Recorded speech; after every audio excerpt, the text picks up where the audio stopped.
Graça e paz, meus irmãos. Eu quero falar com vocês hoje acerca do verdadeiro caminho da santificação.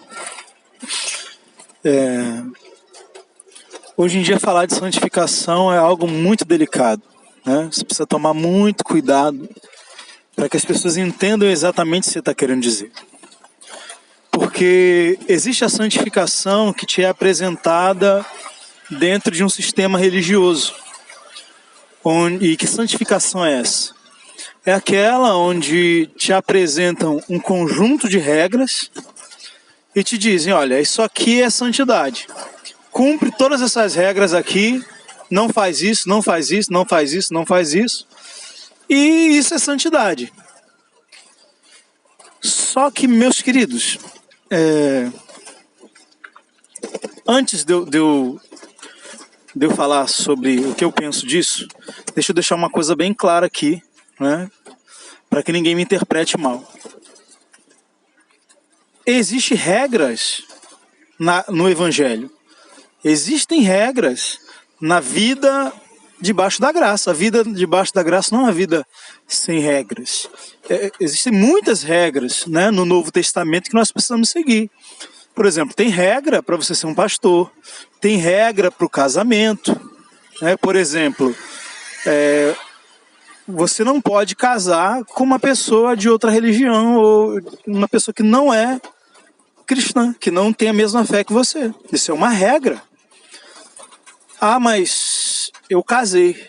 E aí? Vou para o inferno? Não, você não vai para o inferno. É aí que está a questão.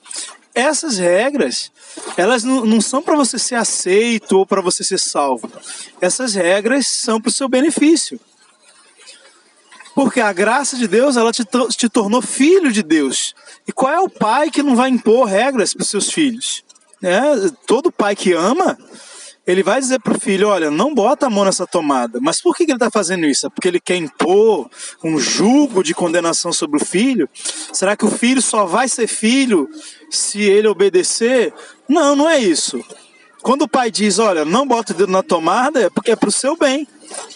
Assim como né, no exemplo que eu estou colocando aqui, de ser uma regra no Novo Testamento que você só pode casar com uma pessoa da sua fé, e aqui eu não estou querendo lançar nenhuma condenação sobre quem já está nessa condição, mas você mesmo que já está nessa condição, você sabe como é difícil você tentar servir a Deus casado com uma pessoa que não compactua com a sua fé, que não tem a mesma fé que você. Então, quando aparece essa regra, né, na palavra de Deus, para a igreja, não estou falando aqui da lei de Moisés, estou falando de uma regra para a igreja, é Paulo que fala sobre isso, você tem que entender que é para o seu bem. É para o seu bem, é porque Deus sabe que se você casar com um ímpio, você vai ter muitos problemas, muito mais dificuldade para servir a Deus do que se você tivesse casado com um cristão.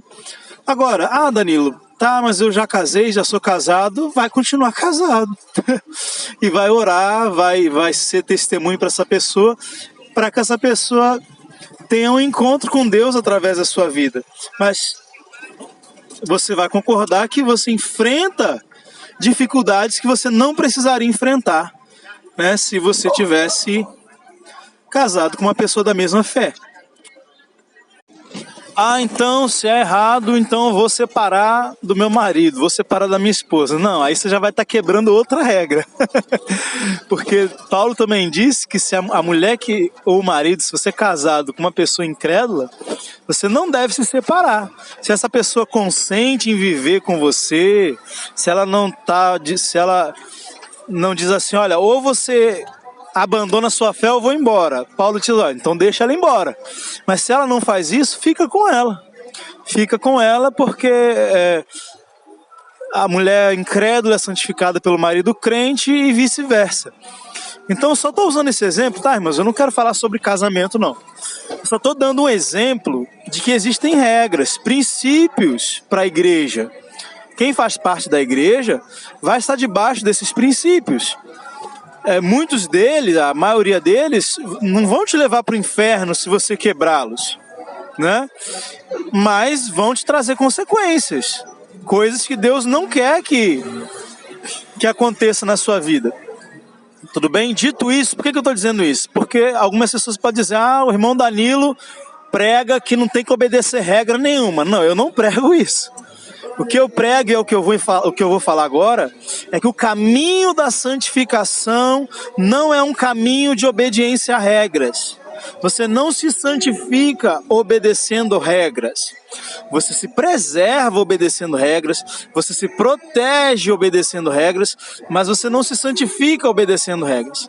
Você se santifica tendo um relacionamento profundo com o Espírito Santo. Então as regras, elas vão te proteger, elas vão te impedir de ter malefícios para a sua vida, de colher aí consequências ruins, mas elas não vão te santificar. O que vai te santificar é um relacionamento com o Espírito Santo. Esse é o caminho da santificação.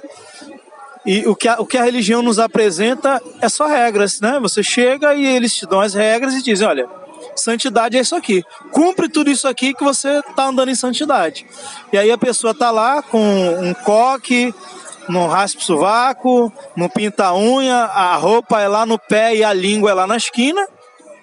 Aí você vê aquelas pessoas cheias de regras, mas não tem fruto do Espírito, não tem amor, não tem compaixão, não tem misericórdia, não dá outra face, não anda a segunda milha, não perdoa quem ofendeu, julga os irmãos, fala mal dos irmãos. Isso não é santidade. Então, se por um lado a religião ela vai te apresentar regras e dizer segue isso aqui, a pessoa que realmente quer te introduzir num caminho de santidade, ela não vai te apresentar regras, ela vai te apresentar o Espírito Santo. Ela vai te apresentar o Espírito Santo e falar assim, isso aqui é o Espírito Santo. Anda com ele. E ela vai te ensinar a relacionar com o Espírito Santo. E isso vai trazer santificação para a sua vida.